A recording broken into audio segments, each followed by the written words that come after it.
Hello and welcome to season 22, episode 4 of the Great Divide podcast. I'm joined by Thomas Gasior, master model railroader behind the Splitrock mining company. It's a freelance railway that I came across on YouTube a few years ago, and now I finally get the chance to actually talk to Thomas. So, Thomas, would you like to let us know a bit about yourself and how you got started on this little wild journey? Sure. Well, hello everybody, and hello Mitchell. Thanks for the opportunity to Thanks for coming on. you, and you are most welcome. And your listeners, I hope, will enjoy this. So we're going to talk about the Splitrock mining. It is the latest, I suppose, evolution of my modeling, and I've had many layouts and been in trains, pretty much model trains all my life. And when I went to work for a prototype railroad, it limited my time more than anything else. So when the wife and I got our home, she offered to give me the entire basement. And I just chose one little area because I've seen big layouts and I know the time and the money and the commitment that it takes. And with the schedule I had on a prototype railroad, I figured I wouldn't be home that much to have you over or your buddies every other Wednesday. So I built a layout just for myself. And I've always liked the ore hauling railroads of northern Minnesota.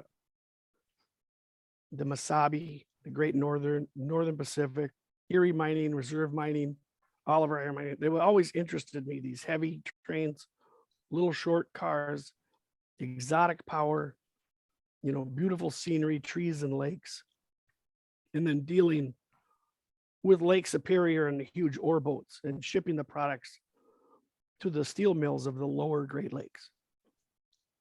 And I looked at those prototypes a lot, and I always wanted to do something unique. The Mesabi's been modeled by many, many people and done really, really well. The Great Northern as well. So the other choices were Erie Mining and Reserve Mining. And my taste of this came before this, my previous level, before I moved, I modeled the Canadian National in Thunder Bay, Ontario, and they had iron ore mining, but it has now ceased. So I was doing the CN hauling iron ore in my previous layout. And now, and I kind of got rid of that because it was tough to get Canadian prototype things. Yeah. And now, how many years later you can get every Canadian prototype? I was like, I sold all my brass and sold all my kit. I'm like, oh, now they're making, these GMD ones, and they're making wide cabs. Oh, sure, now. So I said, why don't I make just, one of my own freelance, but base it off prototype practices. And so I have a freelance prototype, as I call it. Yep. It's based on hauling iron ore and not taconite. And that's why I couldn't model Reserve Mining or Erie Mining. The roads that haul taconite are really conveyor belts. There's not much switching. But I found by hauling ore, and then they would grade the ore, I'll use that as a term. Yep. They'd test it for iron ore content and other levels of silica or, things like that. Yep. And that made the iron ore railroad switch. They could haul it all out of the mine, test it, at the mines, send the results down the line, and then they'd switch them to make type of ore that was requested by each, US Steel or Bethlehem, and they want this, and they would load boats according to that. And it's the simplest way to put it is you're making a cake recipe in the boat. You're dumping, they need at least ore of, I use percentages like 80%, ore. And you have so many cars of 100%, 90, 74, and you have to mix those. And I used that prototype operation as a basis for my switching. And I learned this from a man named Mike Sophie in town, who had an ore hauling railroad. And then I also, more research I learned about the inventor of this was John Tews in his Timber River Railroad, which it's a massive Yep. ore hauling railroad. And that's been featured in a few magazines So over the that's years. where I came. It has. John has been in many magazines, many articles. Beautiful little layout set in northern Minnesota, Wisconsin. And he features a lot of the ore hauling railroads, Erie, BN. So I wanted to make an ore hauling railroad, but model it after the Erie mining and reserve mining. And the name came up. My wife loves lighthouses. Northern Minnesota has an iconic lighthouse on the North Shore, right by two harbors, called Splitrock Lighthouse. So I said, "Oh, that's a great name. I'll have the Splitrock Mining Company."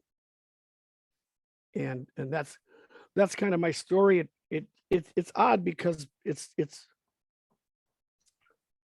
difficult to tell people when they say I should do this or that. I get the unsolicited advice we all get that the split rock mining in the if it was a prototype wouldn't have existed until 1955 or 56.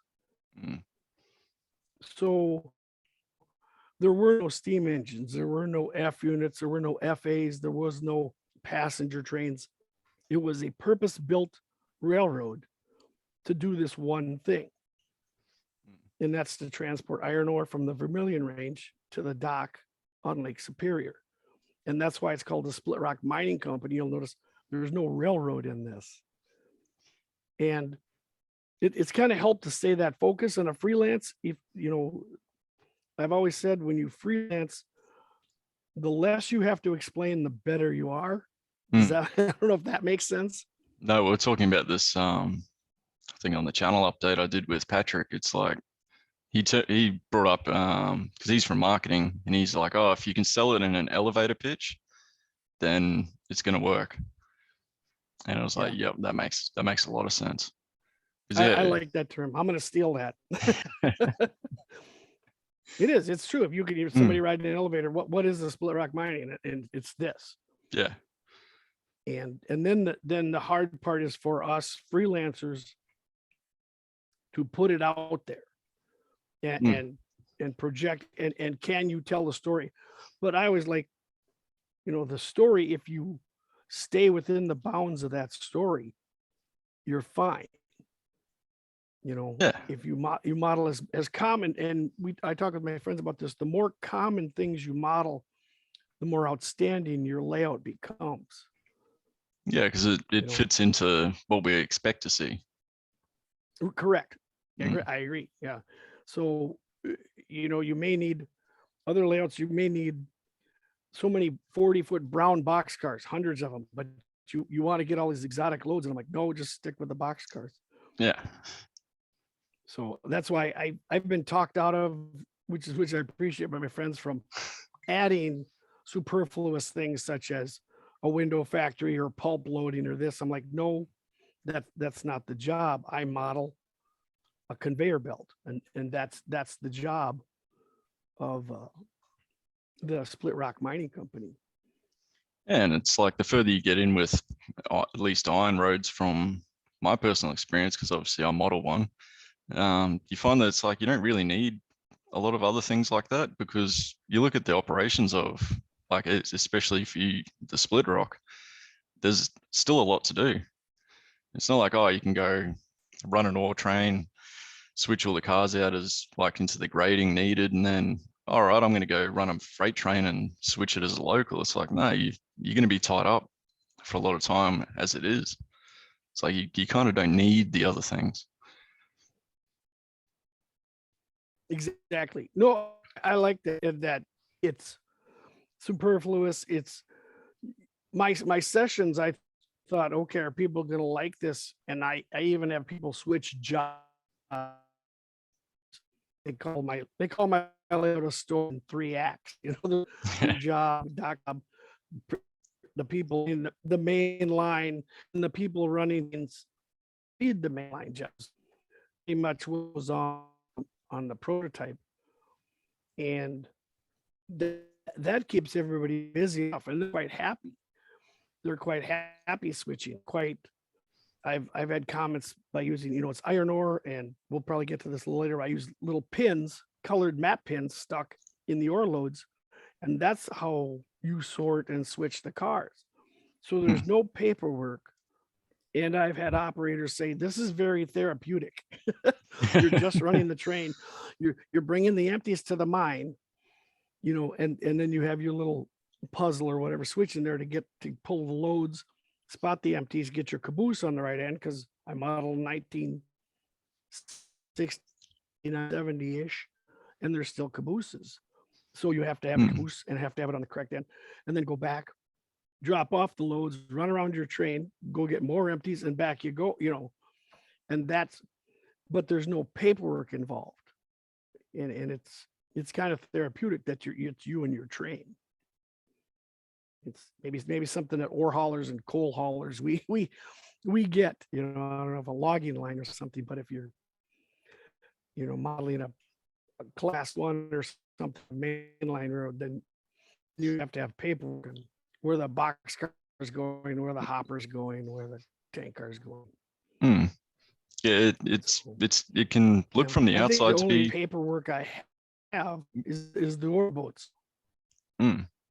It can look from the outside to be quite simple, but when you're actually doing it, I find it, at least for myself, it's a lot more enjoyable than being up against a fast clock and having to, work your way along a main line sort of thing. It's like, yep, just I know where I'm going, I know what I need to do. Don't have to worry about anything else. It's like, yep, yeah. It's different, it's different without the clock, and I enjoy that. And I enjoy that I live in an area where now that I can go do those things, and I can go run the 20th Century Limited on time at my friend Mike's layout. I can go, hustle freight cars across the Burlington on my friend's Dave's layout. I get that. So, but on my layout, this is what I do. And while I appreciate those things, like you said, this is the purpose. You're here to move red dirt. So you kind of doing the, I know, I always said, I'm the caveman. Grog just hauls red dirt. But so does the line you do also do sorting and things? Do you have paperwork or anything like that? Well, mine's a bit more, I guess you say it's even simpler than that, because we use rotary ore cars. Oh, okay. Yep. And it's just unit trains. So there's going to be 2 mines that will produce the ore that will load trains at, goes down to the mine. And yeah, that's kind of, it sounds really boring, but it's still interesting like that. It is. No, it is. And, like I said, you have 2 mines, so you have to have a junction or somewhere and some kind of yard or things. Yeah, it's that. But there's also, on top of that, there's like, as you know from the reserve mining, they run tailings trains. So I've included that. So that's another little extra on top. Absolutely. And then things like fuel runs and supply runs to the mines. So it's not just ore, but I could run an ore train all day and I'd be happy. You'd be happy. Right. Yeah. And I think the taconite processing, like you said, the hauling the tailings, you also need other things such as bentonite clay. And then they're now I know how modern you go, but they're also adding the limestone. They're making different types of pellets, so you can do that with the taconite. I just found it more interesting with the iron ore, but the more I went down this rabbit hole, it's what I call it, my research. I don't know what you guys call it, but when you get hooked, well, why are they doing this? And then it's off to the internet and friends and books, and it made me rip up my yard that I had servicing the mines. I think I remember you did a video series on that. Yeah, because it was. Yeah. I said after working for a prototype road, I'm like, they wouldn't be doing this. I had trains going out to the mines and bringing back the cars with the various grades of ore. And my goal was then to have the person running the ore dock, pretend to call up there and say, we need this, placing orders. And then the person up by the mines would create a train to send down to the dock, and they'd be like 2 or 3 trains ahead. But then I realized they're switching twice. And I'm like, they wouldn't switch these ore cars twice. So I kind of made the upper yard just into a collection point. I don't even know if you call it a yard, but the trains pull in from the mines, and the little mine power gets off, and the larger road power, doubles or triples up the tracks and takes that down to the lakeside dock, and then they sort it there. Yeah. And knowing that research caused me to change my story to make it more believable, and also to make my layout flow a little better. It was quite. I have to, it came out nice. I used for some scenic advantage. I left some track in as abandoned track, because I'm like, in a mining area, there's always going to be, you can see where they moved the track this week and next week and whatever. So, yeah, well, but yeah, it isn't odd or a neat rabbit hole to learn and actually physically change your layout. And that's the thing. It's like with freelancing, it's not entirely you just make everything up as you go. There's still a lot of research to it. If you want to, get to the point where it's like, yep, that's plausible, sort of like realistic in a way. Yeah, and I think that's a discipline. And as model railroaders, it's very tough. I know so many model railroaders that, well, we see shiny things and we want everything and we want this and that, but to pull off a more realistic layout, a more realistic operating session, you have to narrow your focus. And I've, like motive power, we'll just go with that, I've narrowed down to Alcos. There's some cool EMDs, Baldwins, Fairbanks Morse, all these kinds of things you could have. And I'm like, no, what would they have at this time? And I'm going to say the company just wants to go with one manufacturer, so they don't have parts from 4 or 5. Well, that's the thing with mining in general. Like, it's a lot of standardization. You won't find on a mine site every single different brand of like shovel or bulldozer. You'll find generally it's like one brand. And so, a small mining railroad, they'd be doing the same thing with like pretty much everything.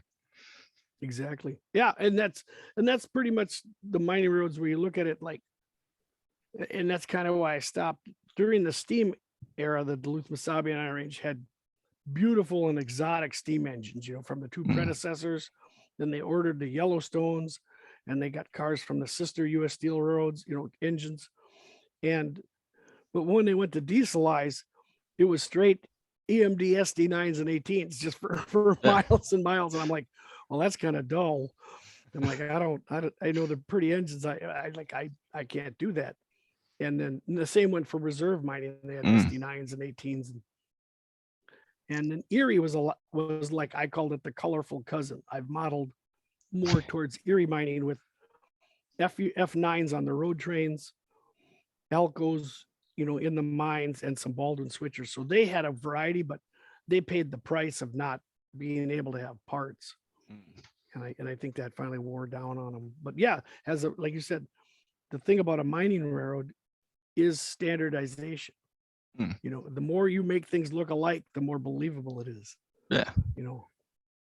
All the cars, all your cabooses, all your engines have the same paint scheme. And that's what I try and do, is sell that family, that every engine has the same paint scheme. They all have the same bell placement. They all have the same horn.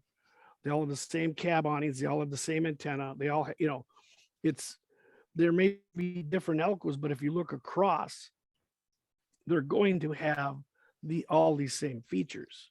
Yeah, it's like if you look at Union Pacific or BNSF, or they all buy with the same features because that's their way of doing things. So when we do freelance railways, doing that sort of thing helps add to it.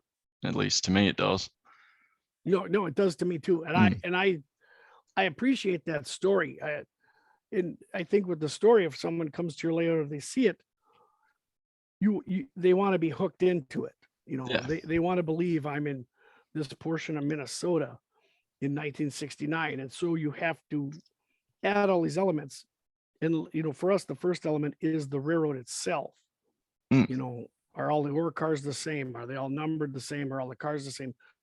And then you can go on to scenic elements to put people in a place. I Yeah. try and pick little things to let you know you're in North Woods. Mm. I built the fire tower. I built a sign that says Superior National Forest. You label the roads and the towns familiar names, and you make the vegetation is, everything on my layout is a birch tree or a pine tree, because that's the scrub of northern Minnesota, because the logging companies went through. I don't have colorful maples and elms. They're in northern Minnesota, but they're in people's yards. So Yeah. just even that generic flow of all the birch trees and the pine trees lets people, it's part of the hook. It's part of, this is where you are. Mm. You're not in the Great Plains. You're not up in the mountains. I'm trying, like you said, the story. And let me see if I can make you believe you're in northern Minnesota. And yeah, just from the videos, at least to me, it works.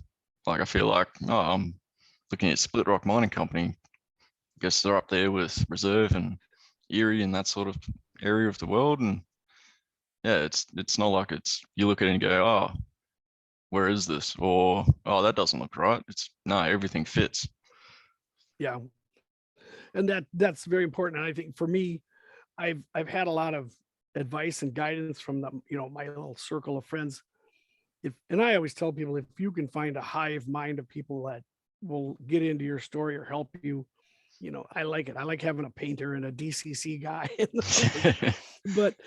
But it helps when people, look at my layout and I say, well, I want to do this. And, if they're your friends, they're going to say, no, that won't fit. And I've recently even done it to myself realistically with future equipment purchases, let's say, because there's a lot more Elko engines available I want, but I've kind of realized like they wouldn't have every type. Yeah. And I really like those RSD 15s, the alligators, the long nose.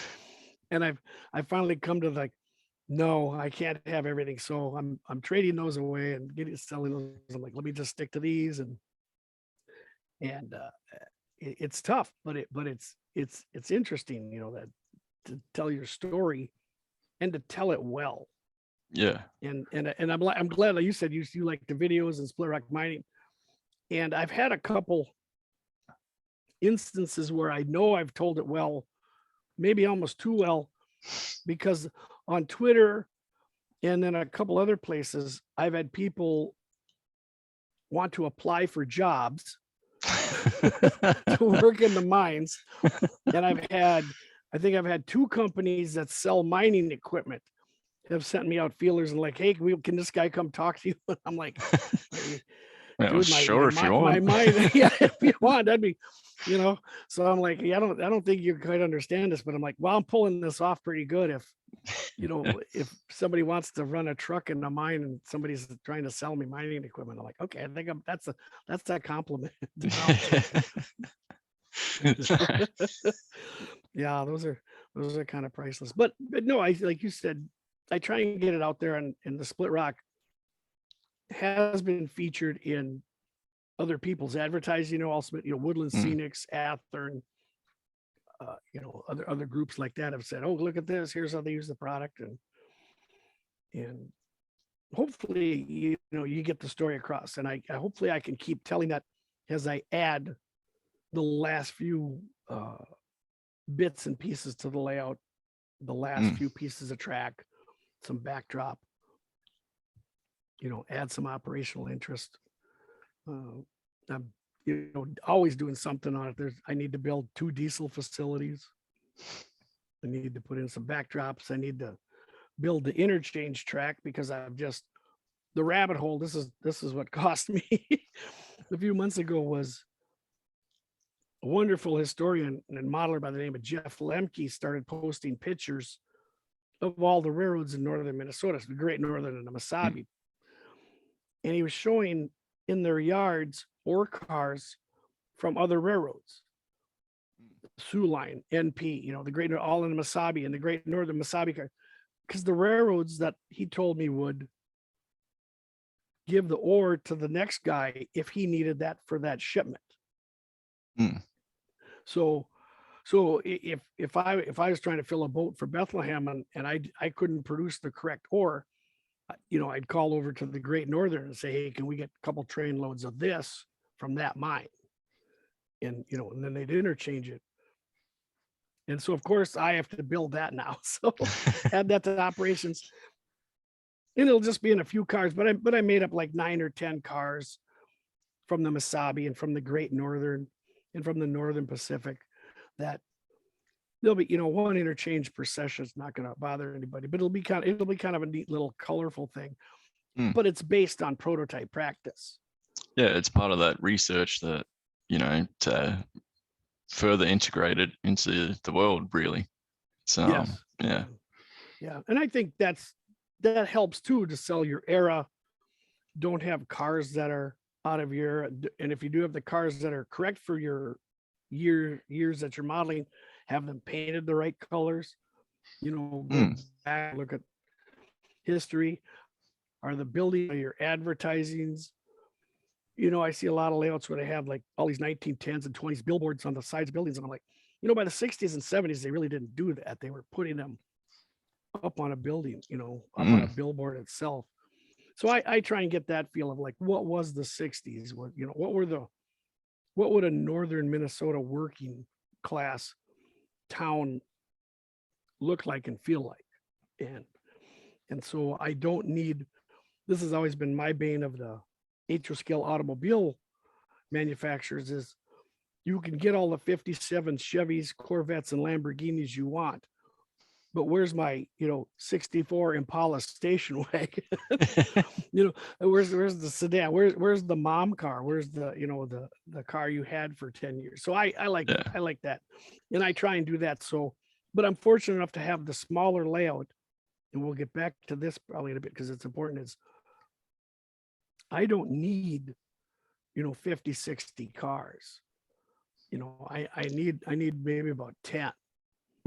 I could probably have 50, 60, and I'll change them out per session if I enjoy it. But having a smaller layout has, you get to do more focus on things.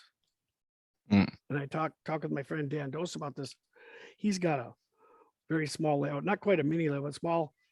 But when you only have a couple engines, you can really detail those engines to the max, inside, outside, the decoders, the sounds, how they operate. And, that way when you're switching your little layout, everything comes to life. It just looks that much better. Whereas, the people who have like a 20 by 40 room and they need, 60, 70 engines, it's pretty tough to spend, 2 months on one engine when you need 60 of them. It's going on the layout, plop, it's time to go. It's kind of that, the quality over quantity sort of approach. Correct. And that's what a small layout can give you, is the things that matter. You can put a lot of quality in. And that's why I kind of advocate for, and tell people they start drawing these plans. I'm like, draw half that, cut out this, I built a layout with 5 towns. And I'm like, well, what would it look like with 2 towns? Because you could do it that much better. And you'd still, like you said, people are still going to be happy running trains. Yeah. Well, that's what we build layouts for, isn't it? Right. Yeah. And I've always thought this. I'm like, okay, if the Splitrock was in a 40 by 60 room, what would change? Okay, the trains get longer and there's a longer run, but I'm like, to its core, it wouldn't change. You'd just be building a lot more trees. You building a lot more trees. Yeah. I'd get the grandkids out there and somebody neighbor guy, but it'd just be, Whereas if you modeled, the Penn Central and you could go to this big room, well, now I can add this town and that town and that town. So it is a difference where my layout is, as Tom Klomoski says a lot, the right size layout for me. Yeah. I designed it just for me to go down there and operate. And I found a way to get 2 to 3 other people down there and they have a good time. So, So yeah, it's I guess what we're trying to say is like, it's not really, you shouldn't really, like, if your dream layout's huge, yeah, that's cool. I mean, I think we've all been there, but right. A lot of the time, if you design it around yourself or what you're planning to do, you're going to get a lot more enjoyment out of it. I agree. I think you'll get a lot, like I said, if your dream is that big layout, what's your favorite part of it? And then start focusing on that and start, also it'll help your skills. I talk about this a lot. I didn't have the skills to build the Splitrock mining company 20 years ago. There's no way. I didn't have the knowledge. I didn't have, on how to make it look well. Because I built layouts 20 years ago, and I'm like, I look back at the photos after, I'm like, wow, that's horrible.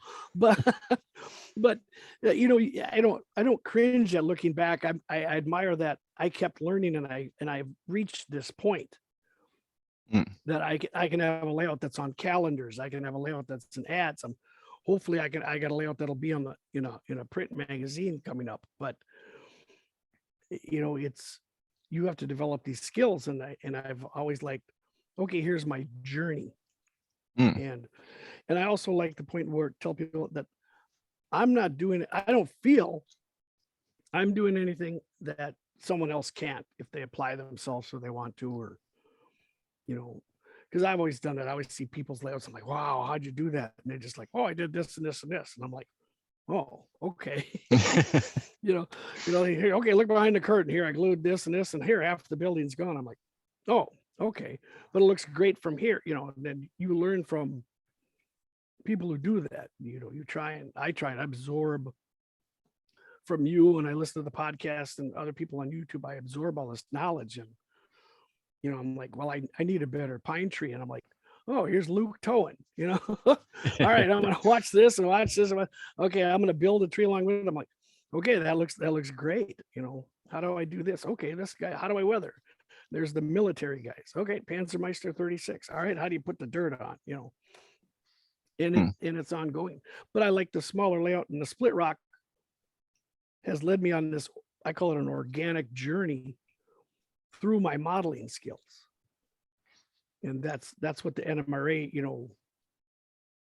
joining the NMRA and working in their achievement program, it wasn't, okay, I got to do this and then this and this, and then I can pass. I did it organically while building my layout. I'm like, well, I'm wiring up my layout. What's the best practices? And I do that. I drew up the diagram, and I'm like, okay, might as well show the guys at the NMRA, like, okay, you can do this. And I'm like, okay, I got to make my track. What's the best way? And I learned how to build switches.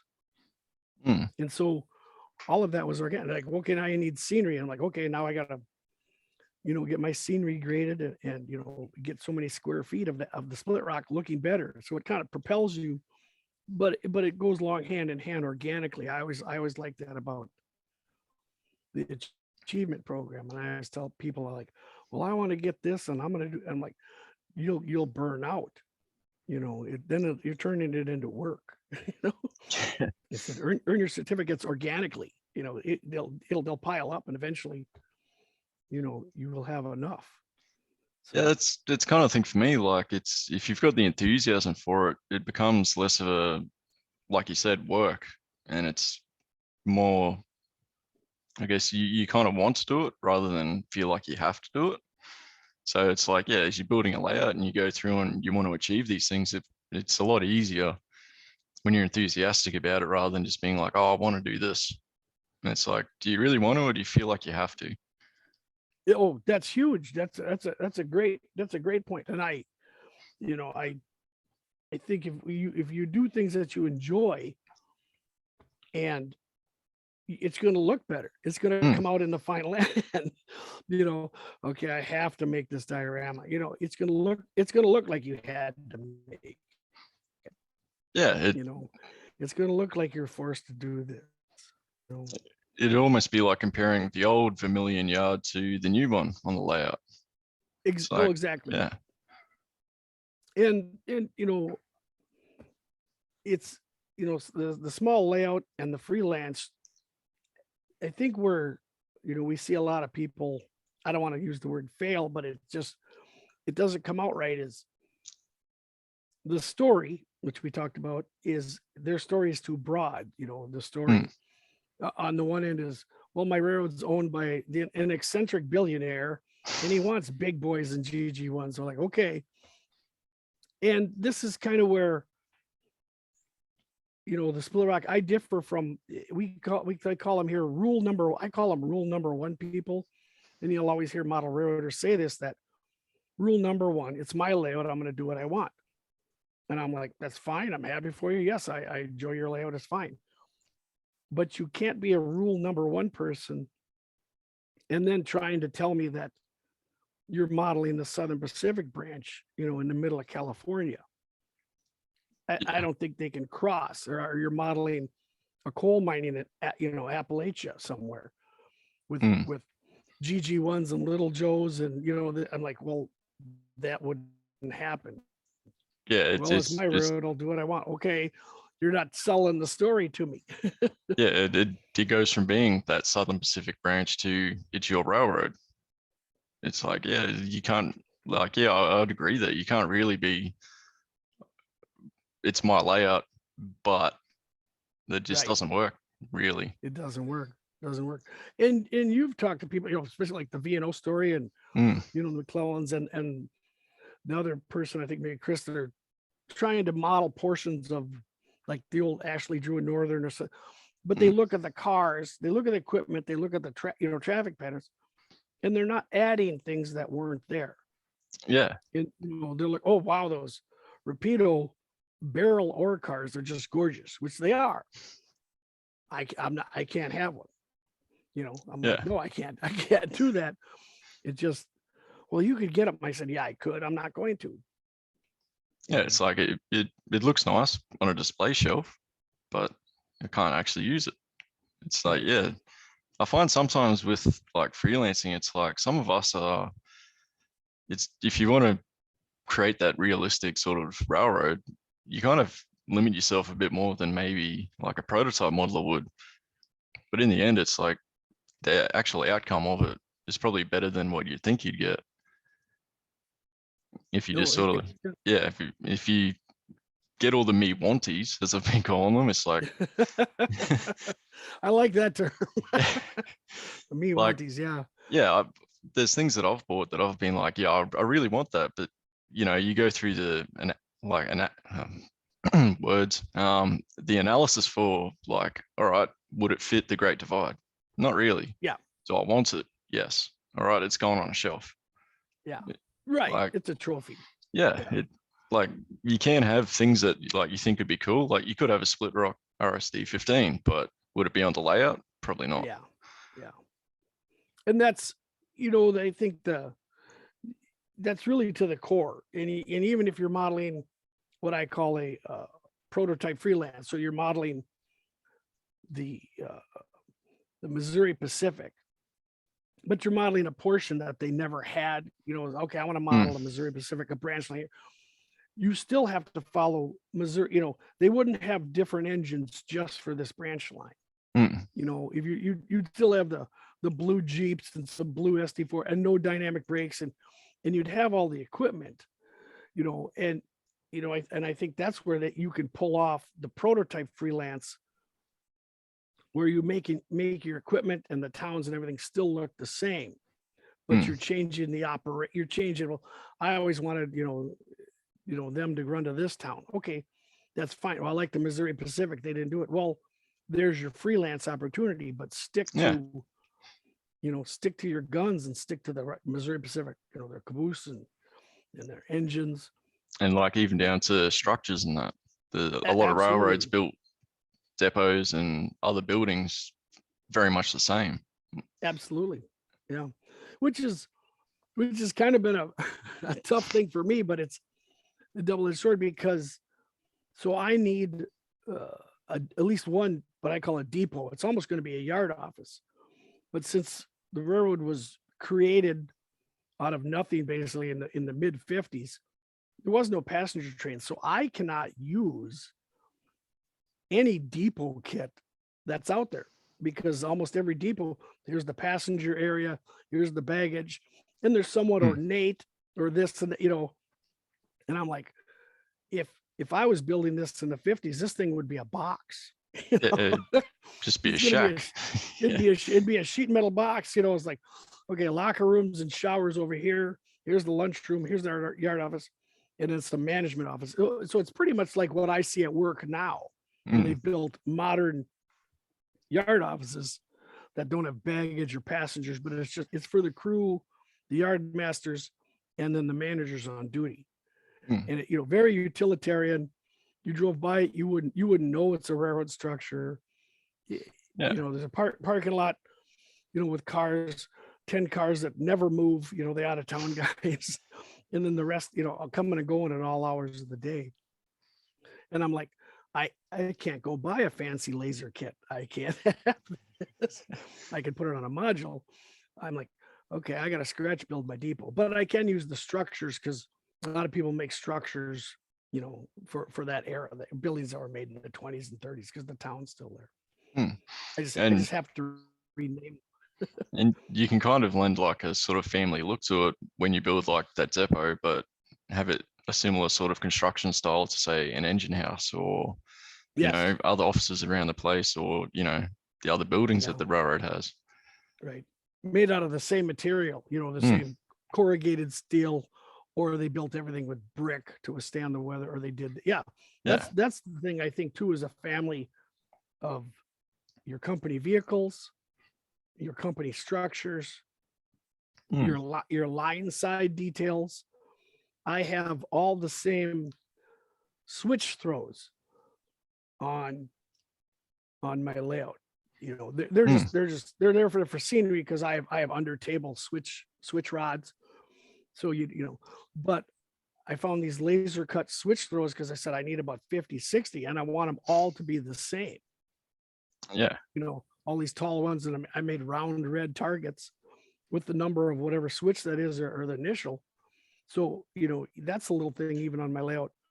All of that looks the same.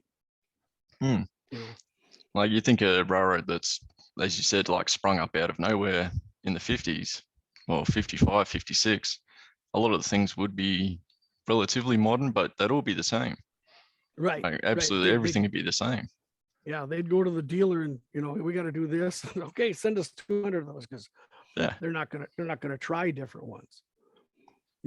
And so I thought long and hard about that. Okay, I have to do this, and after this, what other uniform things can I do to sell this commonplace, red dirt hauler? And even though it's a small, like I said, I really like detailing the engines and the cabooses because they're the stars. But I refuse to do anything on the ore cars because they're like the extras in the movie. They're all the same color.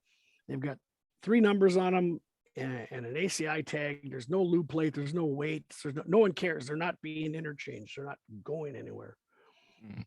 They're just buckets. And I've always joked, I said I should take one car and then totally super detail it, put on wire grabs, wire stirrups, air hoses, lift pins, and throw it out there and see if and then have $20 set aside. If anyone notices, I'll hand them $20, but there's no way, in this sea of, all it is brown cars and no one's going to notice. And when people are operating there, they don't care. We're trying to get the loads down to the dock. We're trying to move the empties back. They get lost in the story, which is what I'm trying to achieve.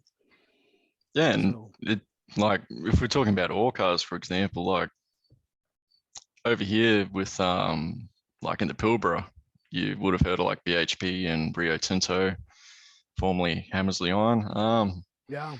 like a lot of the aero cars, from a glance, they look pretty much the same. But even then, you can tell which of the cars that were built like when they started, and then follow on orders, and then you sort of like, you wouldn't really like, if you're standing beside the tracks and just looking, you kind of wouldn't notice. So it's kind of like one of the things we can get away with all cars is like, you could pretty much just buy the same car, detail them roughly the same, and then if you threw in a super detailed car, no one's going to notice. So it's like, what's the point? Yeah, and it's cool, like a Hammersley iron, which I love the old Pilbara region. I always loved Hammersley iron for their power, and I almost stole the name. I said it was almost Splitrock iron. I was gonna steal an Aussie name, but I'm like, yeah, people wouldn't buy that. We'll just call it mining company like Reserve and Erie. But like you said, you and I know ore cars, and we're real fans. We could see this, that if a train went by with 100 cars, we could, okay, that looks like an older car. Here's a newer one, can haul another 10 tons, a newer one here. And you see that with the Burlington Northern when they moved to taconite, they ordered new cars instead of the little ore jennies because they don't have to dump them on a dock anymore. You know, they dump them out somewhere else and conveyor them out to the boat. Probably what Hammersley and BHP and everybody else does. They never had Twin City or Minnesota type ore docks. No, never. But never. So, but I kind of wanted to keep that. And the Mesabi still does that, and the Lake Superior and Ishpeming still does that. They still dump right into the dock and the pockets. And but yeah, you could, and I kind of thought about that. I'm like, now that I'm modeling 1969, so basically 15 years from inception, would they have different cars? And I'm like, no, they probably wouldn't buy new cars, for 25 years or 30 years into it. Oh, even LS&I is still running the same car since they started. Yep. And they run even narrower cars because things down the rabbit hole again. I learned the spacing, the track spacings on their dock are narrower than on like the Mesabi dock and stuff, because they tried borrowing cars from the Mesabi, but they couldn't put two rows side by side. They'd hit each other. I thought, what the heck? So yeah, they're still using them. They can still be repaired, which is amazing because the mechanism, the dumping mechanism still have to work. So they must have, a heck of a maintenance crew out there and, greasing these things or found better ways to do this. And, I'm just amazed by that. You're still almost watching prehistoric technology. All we need now is some of those big machines at the bottom of the lakes grabbing the ore out of the things, whatever. The Hullets. The Hullets, yeah. What a machine! Those are just fabulous. That was a rabbit hole I went down. I'm like, oh. Yeah, that's a bad one. I've looked at that before, and it's like, well, I can't have them, so I'm just going to look out of interest. Yeah. And like the Splitrock too, what helped me was I picked little scenes, since it's not that large, I can't. I'm like, well, let me pick different areas where it's going to look like this. And my peninsula, which is all mainline running, I said, I'm not going to put in a spur. I'm not going to do anything. This will be the pretty part of the layout. And that's the section with the helix, isn't it? Correct. Yeah. And I don't call it that because I always make fun of helixes, but it actually is. So it's an open helix. And so I said, well, I'm going to make this the pretty part with the lake and bridges and some trees and a tunnel after Erie Mining. Erie Mining had a tunnel. And so I said, okay, that kind of allowed me to do that. And by doing that, it even brought in more of the story, that I had a friend in the upper part. I actually have a abandoned narrow gauge logging. You can still see the right of way if you look close enough. It's tough to show up in pictures. I tried it, but I've ballasted it. There's ties in there, narrow gauge ties, ballast, and I put chunks of code 40 rail And then I built like an old water tower. I'm like, well, they probably had a water tower, but back then the water towers were square. So there's the base is coming up the water tower and it's burned, it's kind of charred. But if you look close, you can see this abandoned logging line going through the woods, kind of where my road goes. And I tried to represent this by, there was a bridge support where the Splitrock mining cut through the right of way. And I had the support of it was concrete. And a couple of my close friends said they wouldn't have poured concrete in the 20s. That's got to go. And I'm like, oh yeah, you're right. Because that was going to be my telltale thing for people to look there. But I usually get people to look there because I hide like an HO scale Bigfoot or monster back there. He's on a pin, so he sticks anywhere. And I tell my visitors that if you find Bigfoot, you can move him. That way, I don't know where he is. So the next time, so I said, that's the rule. And a lot of people go back there and they'll look for it. Oh, I found him. I said, well, you could put him anywhere you want. Then that's kind of your treat for finding him. So when I go down there, I'm like, okay, where'd they put it? So. But yeah, little things like that I tried to sell, and it's really tough to see almost till you point it out, and maybe that's fine. Maybe you have a layout, it should be subtle. You don't have to go around and point, tell everybody everything. Let them discover your story. Let them discover what's going on. I had my friend, Larry Eggering. He designs wonderful electronics. He's just an electronic genius. And so he made up that soundboard for me. And speakers on, I put little cheap speakers under my layout, bought it at one of the box stores. And he made a loop of crickets and bugs and loon calls. And during the session, people are talking, the trains are running, you really don't hear them. And then all of a sudden it'll get kind of quiet and then the loon will go off and people will start looking around. But because it's just ambient noise. And I put that on that part of the layout away from where everybody is. So I said, it's a little fun. But it helps tell the story. Yeah. If you were switching in a grain elevator, you'd kind of want to hear the grain elevators churning away. If you were switching in a steel mill, you'd want to hear steel mill sounds to put you in that environment. Yeah, well, it's like we've had sound to our locomotives. Why don't we add sound, like have those ambient sort of sounds? Like you go out and watch trains, it's never quiet. No. And that might be even something interesting for like people model a city scene just to kind of have traffic, the hum of kind of traffic and not annoying. I turn it way down. So it's like you almost have to listen for it, but it's there. Yeah. And I think that helps tell the story. That's like the fourth dimension. We've brought you in. Okay, you can walk in there. It's like, okay, I see it's an iron mining railroad because all I see is ore cars. Okay, it runs this kind of power because I only see Alco engines. All there is all these trees. So we're in, now it's this part of the woods. There's some signs that say this and this and this, fire tower. And then you bring in the sounds of the North Woods, and people will feel like they're there. And that's the thing with freelancing is the more you can pile it on and get people to believe, your industrial line or your ore line or coal line. I think that's more fun. People like buying into that. And I think it's tough when people freelance and then it's like, okay, I don't want to run an excursion train. Now I got to have a passenger flight. I'm like, no, don't do that. Don't do that. Stick to your grungy, hand to mouth little branch line, that the class one didn't want. Just make it look run down. Make it look like this short line that's living off the goods of 3 companies, hopefully. The lumber and okay, I hope that lumber company doesn't go under and we're done. I enjoy that. I enjoy that. And, like as we've said before, it's having standards and sticking to them, but it doesn't have to be like in a negative way, like, oh well, damn, I can't have that.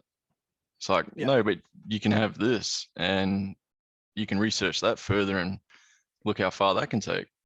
Exactly. Whereas, yeah, instead of being like, oh, well, I really want that. Well, yeah, you can put it on a shelf, but then go back and stick to what you're doing.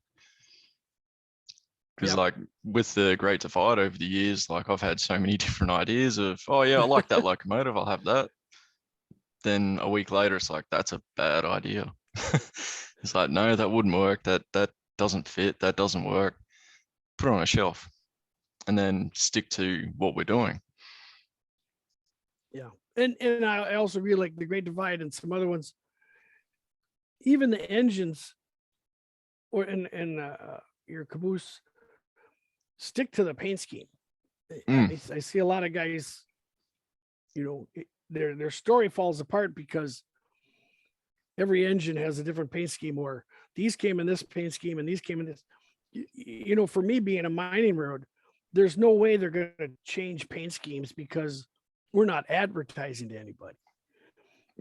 There's maybe 4 road crossings on the entire railroad and 3 of them are dirt.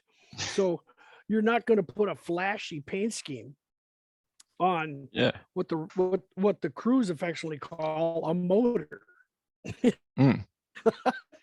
We got 3 motors on this thing.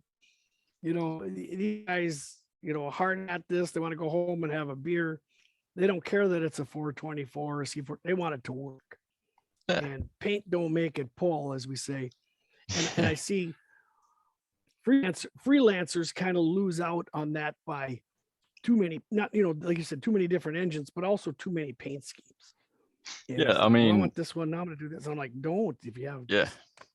Like, for example, we had Tim Garland on, and he models the Seaboard Central, but he's got the reason behind having, like, he's got a corporate, I guess, paint scheme, the blue and white, but then he's got locomotives that are in like the railroads that he's bought the locomotives from. So he's got a few SD40-2s that are in BNSF paint, but they're patched, they look appropriately, secondhand.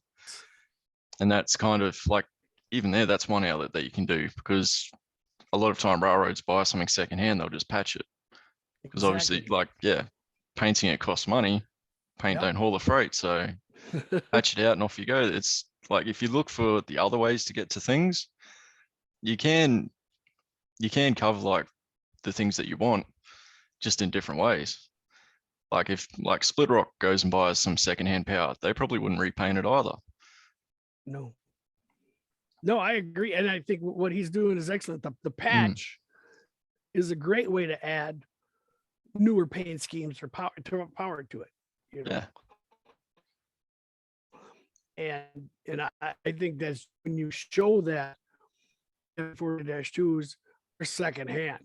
We didn't go out and buy these. And when they go get them painted, they're not going to paint them. Like I said, I kind of looked at the austerity as the railroads moved from the 40s and 50s of the F units and all these flamboyant paint schemes to the 1960s dip jobs, I call them. The flashy Missouri Pacific is okay. They're all blue. Even the Great Northern. We have all these stripes. To get rid of all those stripes, just a simplified scheme, 2 colors. Southern Pacific. Oh, we have this daylight and these black widows, so paint them gray. Just paint them all gray, and it's, Conrail pencil, just dip it in blue, dip it in black, and that's what they were doing. So I'm like, okay, I want to emulate that. And now, like you said, your friend modeling in the age of patch outs, which were, so prevalent, even now and back then. And I think of our area when the Sioux line absorbed the Milwaukee Road. Oh, you got the bandits. The bandits are just slapped a bit of black on there and off they went. The cheapest black paint cover up Milwaukee Road, and they go. And the time, because I grew up with the Milwaukee Road, I thought, oh, that's so beautiful. They're such ugly. Now looking back, I'm like, well, that was kind of cool. To the point where, my best friend Dan, just eat a P15 AC and he's trying to get a banded SDL. I'm like, yeah, get that. That's cool. Yeah.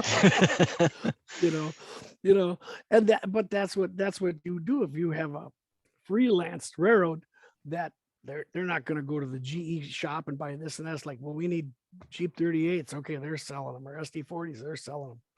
Yeah, I like that. I like that idea, to sell your story. And it, what area? And my friend Greg models the former Rock Island. So 5 years after the demise of the Rock, he's on a Rock Island. So of course there's former Rock units still kind of painted red or blue or whatever horrendous thing they had, and it helps sell the story. Yeah. So I think that's genius. That's genius to put the patch outs on there. And if you ever get to painting one, you paint one. Yeah. But it's like, yeah, and if you're sticking to like a certain era like you are, you can have them and not have to, like, you can have these different things and you don't really have to worry about painting them later. But like, I'm always sticking to the current. So I might get something that's secondhand, but then, yeah, years down the road, I might be like, all right, that's getting a paint job now. Yep. Like, sort of like, yeah. And it might be even too, like you said, you're modeling current, the factory, the paint colors may even change. Yeah. It's like, well, we don't have that anymore. Now we have this DuPont Imron. This, yeah, that's close. Make paint it yellow. I just want it yellow and gray. All right. I just want the Great Divide to look like this, and there's our logo on it. And that's, I think, too, the story I'm trying to sell. It's not fancy. You're not advertising. There's no public relations for the Splitrock Mining Company. There's not.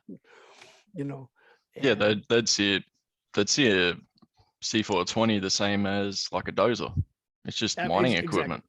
It is. It's a motor. It's a motor. Okay, that moves that. The dozer moves this. The crane hauls that. It's a yellow motor with a number on it, and it's kind of hard because I think a lot of people like, their motor power to have fancy, wonderful paint schemes, and more power to them. But to me, the more common they are, the more similar they are. Like you said, the patch outs. I get it. I get it. And I fall in that trap too. I have more variety of Alcos coming online. But like I said, I'm coming to the realization, like, okay, I'm not going to have those Alcos, or I'm not going to have these. Just have a couple of these. I've still been waiting to see those C430s though, show up in yellow. Yeah. You and 5 other people said they am in yellow, and I might. I might, because I'm like, well, how long would the demonstrators be around? That was me adding my splash of color. Here, I'm preaching against it. Heal thyself, and I've got my demonstrator colors down there. So that might, the 430s might, in the shop right now are the RS11s and C630s, because my layout's been running so long on, and I only need 7 engines, but I've pretty much run the wheels off my early Atlas RS36. It's I have to actually take them off the layout because they're wearing out, and it's just, okay, let me go get some more engines. I get to get more engines now. I have a real excuse to go get some Alco Centuries. So, but yeah, I'm glad you and I, we can tell our stories, and that's the whole thing. I love the elevator line. I think that's your layout. Well, you've got the easy one. It's Iron Ore Railroad up in Minnesota. It's like, yep, well, that's pretty easy to visualize. Yeah, you hope when they come down, they can see that.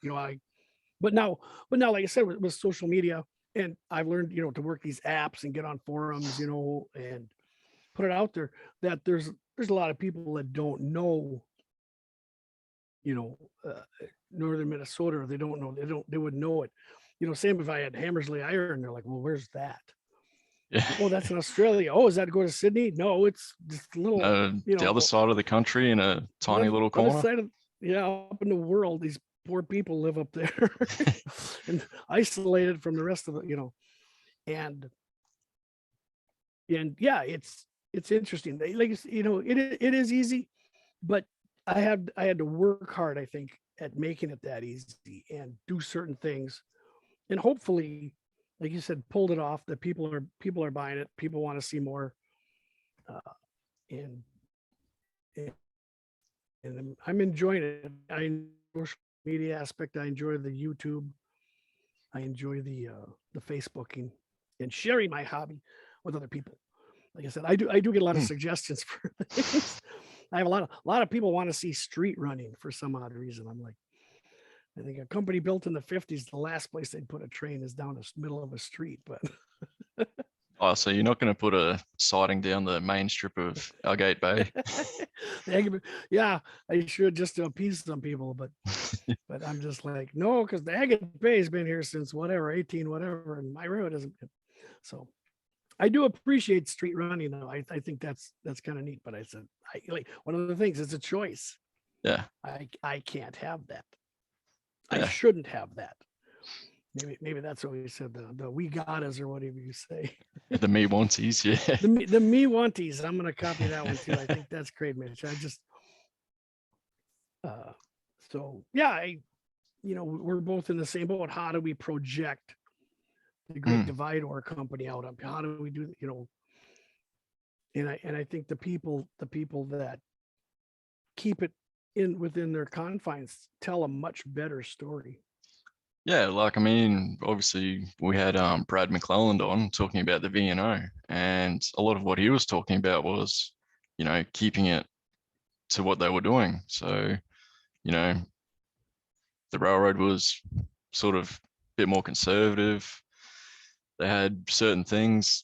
The railroad, like the operations, were modeled a lot on what Brad was seeing, and it made a lot more sense. And it's been one of those famous railroads that's hung on for so long. And it's even had people like you've had that were going out looking for the V&O and saying, "Oh, hang on, it's not real." And it's the focus that's helped it, and it's the focus that's helped sell it as something that's like a lot of people have enjoyed. And I think that's probably the one thing that like is a secondary outcome to what we're trying to do. Like, first, it's like you want to make yourself happy, obviously. You want to do something that you're going to enjoy and you're going to be enthusiastic about. But then if you do it well enough, the secondary sort of part of that is other people are going to enjoy it. Yes. Exactly.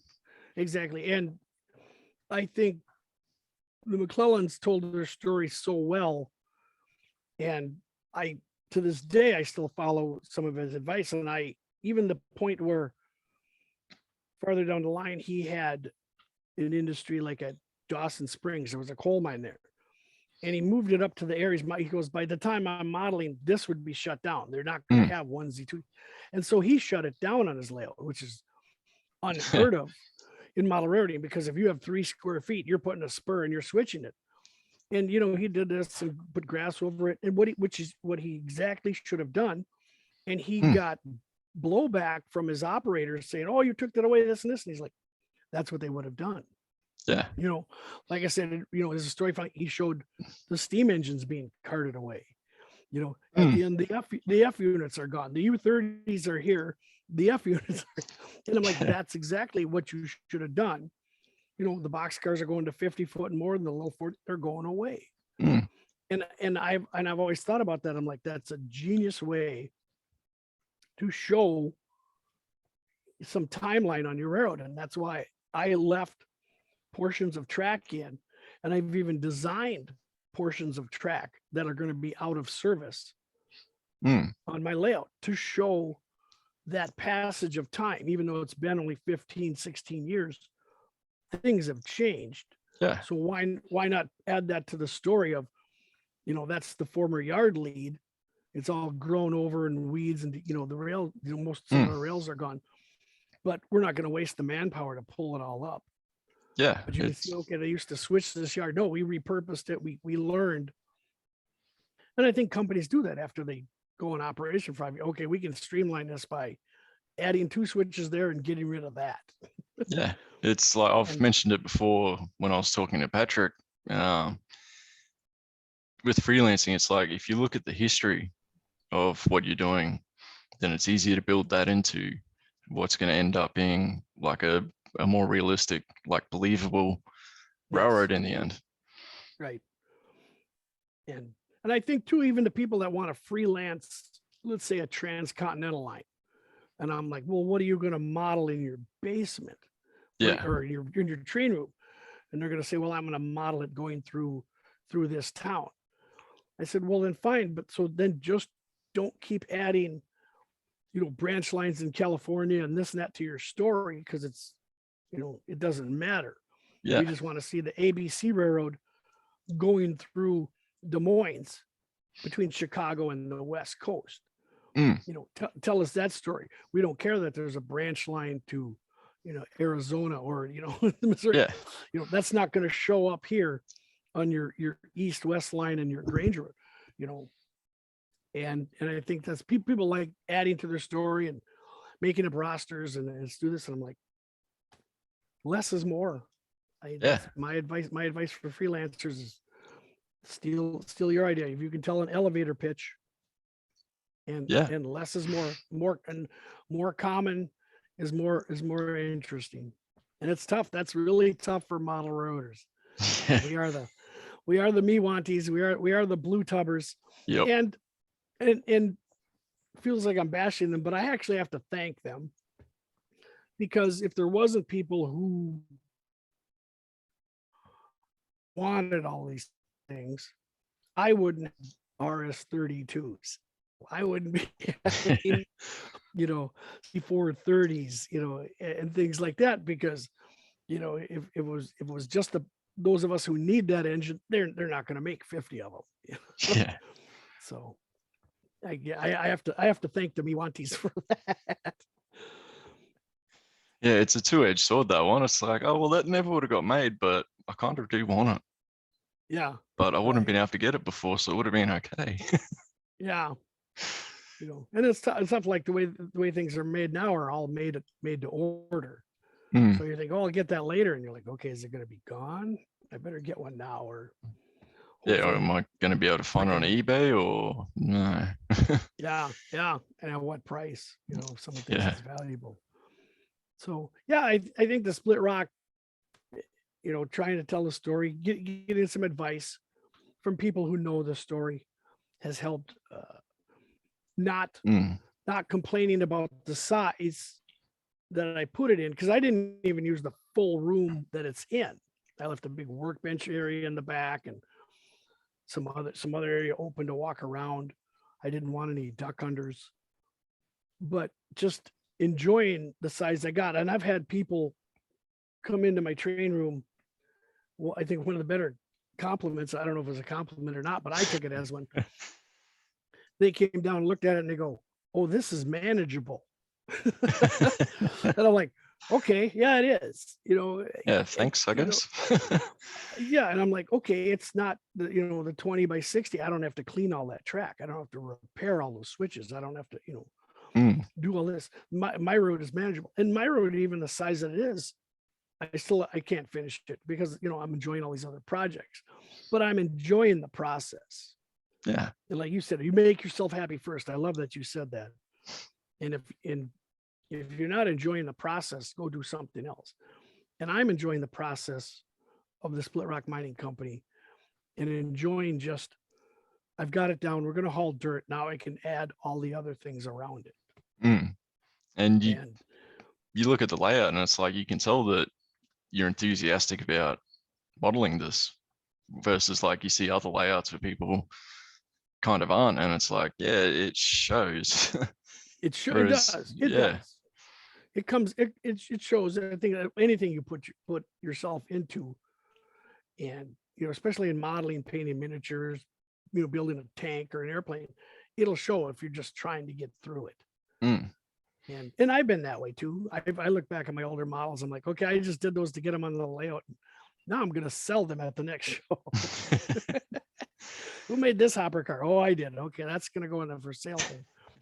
And yeah, if it becomes a work of passion, and I think that's what I always try and do. And I like photographing my layout. I've learned to take better photos. I've learned to manipulate them in Affinity Photoshop. And I've learned how to, size them and put them on the web so it looks like a real railroad. And I've always wanted to do that. I've always admired, the predecessors who had, okay, I understand what you're doing. I can see that, train going across the plains. I can see that branch line in Missouri. And I said, well, I want the photography and the video to show that. And a lot of it is what my friend Dan and I would call editing. And I think if you're freelancing, you have to edit a lot. You like back to the Miwantis, you have to edit this. You can't have that. You can't have this. And I think it's very brave if you're over at someone's layout, it's very brave of me as a layout owner to tell somebody, okay, what would you remove? You know, because everybody's asked, well, what would I add? And they're like, oh, 20 feet and put an industry there and another mine. And I'm like, okay, well, what could I take away that would make this better? And that's really a tough question, but that's really what a lot of layouts need. Yeah. You know? I mean, like you see it time and again, people just come with like a spaghetti bowl for a track plan. And you're like, if you start paring that back quite a lot, you're going to end up with something a lot better. And they're, oh no, but I want to run trains and I want to have heaps of run. It's like, no, you don't. You might think you do, but no, you don't. And I think that's the best part of like with a small layout, how you're saying they said it was manageable. It's like, yeah, because it is. And that's one of those things where you probably will find more enjoyment out of it than having that 20 by 60 barn where you know, you might have a humongous run, but having more time in the run doesn't really add much to the operation other than walking further. And it's more stuff that you got to build, more stuff you got to spend money on. But then you can get back to something like the Splitrock where, yeah, it's 2 decks and you've got the open helix joining it together. But the way it is, it's like it's sort of, you've separated 3 different areas almost. Like you've got your upper level and then it's, you know, scenically split from the lower level by that open helix section. And even that can add like that sense of distance that you might want to add by just building another 10 foot of bench work. And it's it's tough to see someone when they're track planning because I am the guy on the other shoulder that says take that out. Yeah. Where majority of model routers are like, okay, now add the spur, then the cement factory, then and they want to add every industries that Walters puts in there. And I'm like, edit it, do less. Less is more. You will be happy. It'll be manageable. Maybe I'll tell them that.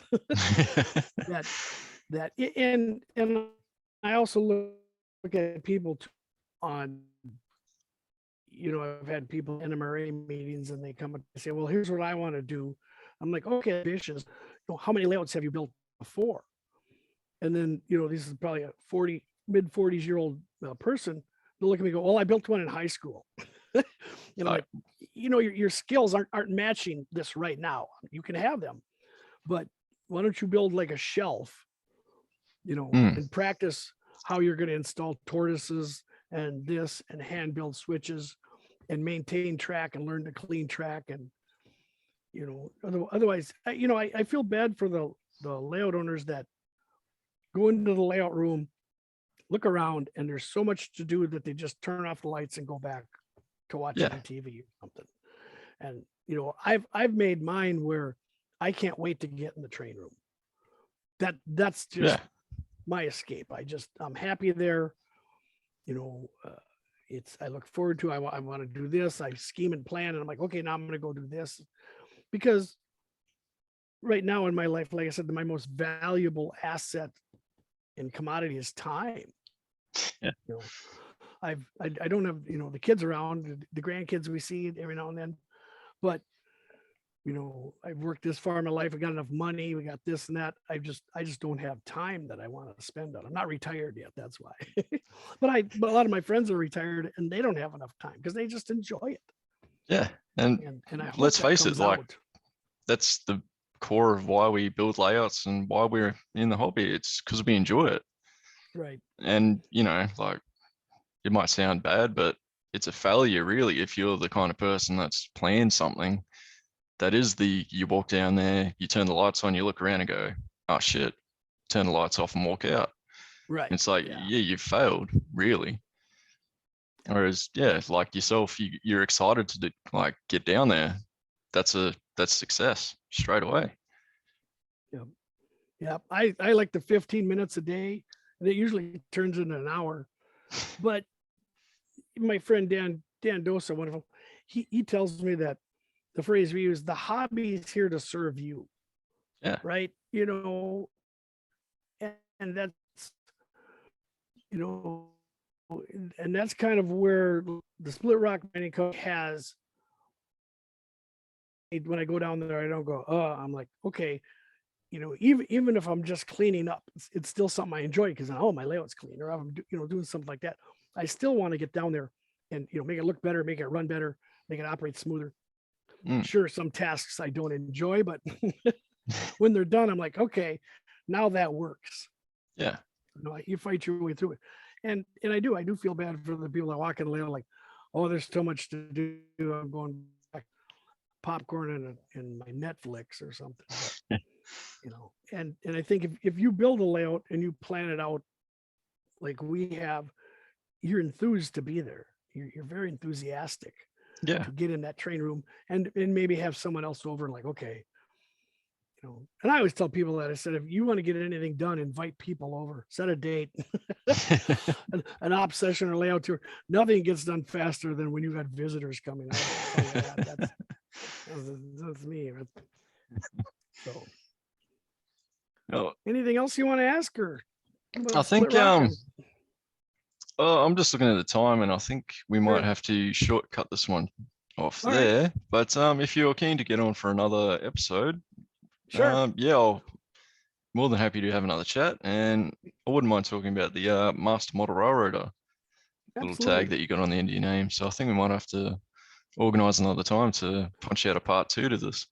Yeah, let's set one up, and then I can set it up so we could maybe even give your podcast listeners and viewers a little layout tour. Yeah, that'd be awesome. We can see layout. That I think I'll have that set up. We'll do that, this sometime this spring or something. That would be fun. Yep. Well, I'm about to fly off back to work on Wednesday, so I'll be gone for a month. But yeah, April, May sort of time should be able to work it out. That would be great. But yeah, so I guess with that, passenger trains are done. Good night.